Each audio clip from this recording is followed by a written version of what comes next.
শিয়াদের পরিচয় জানার আগে শিয়া শব্দের অর্থ আমাদের জেনে নেওয়া দরকার। শিয়া শব্দটি বলতে মূলত দল, উপদল বা অনুসারীদের কোনো গোষ্ঠী এটা বোঝানো হয়। শিয়া বলতে বোঝানো হয় শিয়াতু আলিয়িন বা আলী রাদিয়াল্লাহু তাআলা আনহুর অনুসারী গোষ্ঠী, এদেরকে শিয়া বলা হয়। বা আলে বাইত রাসূল করিম সাল্লাল্লাহু আলাইহি সাল্লামের পরিবার কেন্দ্রিক যাদের ভক্তি বিশ্বাস এগুলো গড়ে উঠেছে তাদেরকে সাধারণত শিয়া বলা হয়। শিয়াদের উৎপত্তি এটা সাহাবায়ে কেরাম রিদওয়ানুল্লাহ তাআলা আজমাইন তাদের যুগ থেকেই বলতে পারি।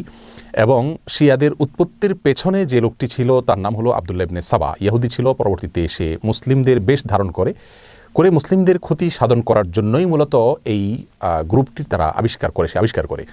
শিয়াদের সম্পর্কে আমাদের দেশের সাধারণ মুসলমানদের মধ্যে ধারণা খুবই কম। আমরা অনেকেই মনে করি মুসলিমদের মধ্যেই একটি সাধারণ দল শিয়া, অথচ শিয়াদের যে সমস্ত বিশ্বাস আছে সে বিশ্বাসগুলো ইসলামের একেবারে মৌলিক বিশ্বাসগুলোর সাথে অনেকগুলো বিশ্বাস আছে যেগুলো সাংঘর্ষিক। অনেক ভাই বোনরা মনে করেন যে শিয়াদের সাথে আহলে সুন্নাহ ওয়াল জামাআতের অর্থাৎ যারা কোরআন এবং সুন্নাহকে দলিল হিসাবে গ্রহণ করে সেটাকে অনুসরণ করে তাদের সাথে শিয়াদের একটা পার্থক্য তারা মনে করেন যে শুধুমাত্র খেলাফত নিয়ে, অর্থাৎ আবু বকর রাদিয়াল্লাহু তাআলা এবং আলী রাদিয়াল্লাহু তাআলা আনহুর ভিতরে কে বেশি খেলাফতের হকদার এটা নিয়ে মতপার্থক্য। আসলে বিষয়টা তা নয়, বরং শিয়াদের বিশ্বাসগুলোকে একত্র করা কঠিন। তাদের মধ্যে অনেকগুলো দল উপদল আছে, তার ভিতরে কমন কিছু বিশ্বাস আছে বেশিরভাগ শিয়ারা লালন করে। তার ভিতরে একটি হলো তারা কালিমাতুত তাওহীদ আমরা যেটা বলি এটাকে যথেষ্ট মনে করে না। তারা মনে করে লা ইলাহা ইল্লাল্লাহ মুহাম্মাদুর রাসূলুল্লাহ এবং আলিয়্যুন ওয়ালিয়ুল্লাহ এটাও স্বীকৃতি দিতে হবে, মুখে উচ্চারণ করতে হবে, তারপরে মানুষ মুসলিম হবে।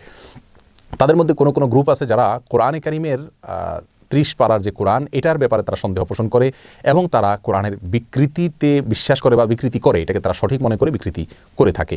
তাদের মধ্যে বড় অংশ বা সবচেয়ে বেশি অংশ বলা যেতে পারে, প্রায় সবাই বলা যেতে পারে, তারা সাহাবীদেরকে সবাইকে কয়েকজন বাদে আলী রাদিয়াল্লাহু তাআলা আনহু, আব্বাস রাদিয়াল্লাহু তাআলা আনহু সহ কয়েকজন বাদে হাসান হুসাইন, ফাতেমা রাদিয়াল্লাহু তাআলা আনহুম সহ আহলে বাইত যারা তারা ছাড়া বাকিদেরকে তারা কাফের মনে করে এবং সাহাবীদেরকে গালমন্দ করাটা এটাকে তারা সওয়াবের কাজ মনে করে, ইবাদত মনে করে। আয়েশা রাদিয়াল্লাহু তাআলা আনহা রাসূল আকরাম সাল্লাল্লাহু আলাইহি ওয়াসাল্লামের সহধর্মিণী, তার চরিত্র নিয়ে তারা সন্দেহ করে, যার চরিত্রের বিষয়ে কোরআন কারীমে সূরা নূরে আল্লাহ সুবহানাহু ওয়া তাআলা পরিষ্কারভাবে ঘোষণা দিয়েছেন। যাই হোক, এ হলো মোটামুটি শিয়াদের কয়েকটা জঘন্য বিশ্বাসের আলোচনা। এবারে আসি শিয়াদের একটা বিশেষ দল, তাদেরকে ইসনা আশারিয়া বলা হয়। মূলত ইসনা আশার শব্দের অর্থ হলো 12। ইসনা আশারিয়া গ্রুপ বলতে শিয়াদের ওই গ্রুপকে বলা হয় যারা 12 জন ইমামে বিশ্বাস করে, অর্থাৎ যারা মনে করে যে 12 জন ইমাম আল্লাহর পক্ষ থেকে নির্ধারিত, তারা রাসূল করিম সাল্লাল্লাহু আলাইহি সাল্লামের ওয়াফাতের পরে ধারা পরম্পরায় আসছেন এবং তাদের মধ্যে প্রথম ইমাম ছিলেন আলী রাদিয়াল্লাহু তাআলা আনহু এবং সর্বশেষ ইমাম ছিলেন মুহাম্মদ ইবনুল হাসান আল আসকারী। এসব ইমামদের সম্পর্কে, ইমামদের মধ্যে সর্বশেষ ইমাম যিনি মুহাম্মদ ইবনে হাসান আল আসকারী, তারা মনে করে তিনি লুকায়িত হয়ে গেছেন, আবার প্রকাশিত হবেন এবং এই ইমামরা সবাই নিষ্পাপ, তারা কোনো ভুল ত্রুটির ঊর্ধ্বে এবং এই ইমামরা সকল প্রকার ইবাদত বন্দেগীর ঊর্ধ্বে উঠে গেছেন, তাদের কোনো ইবাদত বন্দেগী করতে হয় না। এই বিশ্বাসগুলো লালন করে থাকে ইসনা আশারিয়া গ্রুপ। শিয়াদের ব্যাপারে আমাদের ধারণা কি হবে, তাদেরকে আমরা কাফের বলবো কিনা? উত্তর হলো শিয়াদের মধ্যে যারা আয়েশা রাদিয়াল্লাহু তাআলার চরিত্র নিয়ে সন্দেহ করে, কোরআনের ব্যাপারে যাদের সন্দেহ রয়েছে এবং বিকৃতি সাধন করে থাকে, এবং কেউ কেউ আছে রাসূল করিম সাল্লাল্লাহু আলাইহি সাল্লামের রিসালাত নিয়েও সন্দেহ করে। তারা বলে যে জিবরিল ভুলে রাসূল করিম সাল্লাল্লাহু আলাইহি সাল্লামের কাছে রিসালাত নিয়ে আসছিল মূলত আলী রাদিয়াল্লাহু তাআলার কাছে। এরকম আর অনেকগুলো বিশ্বাস লালন করে। এই সম্প্রদায়গুলোকে বা এরকম বিশ্বাস লালনকারীদেরকে আমরা মুসলিম মনে করতে পারি না। তবে হ্যাঁ, তাদের মধ্যে অনেকগুলো গ্রুপ আছে যাদেরকে সরাসরি কাফের বলা যায় না, তাদের অনেকগুলো ভুল এবং ভ্রান্ত বিশ্বাস রয়েছে।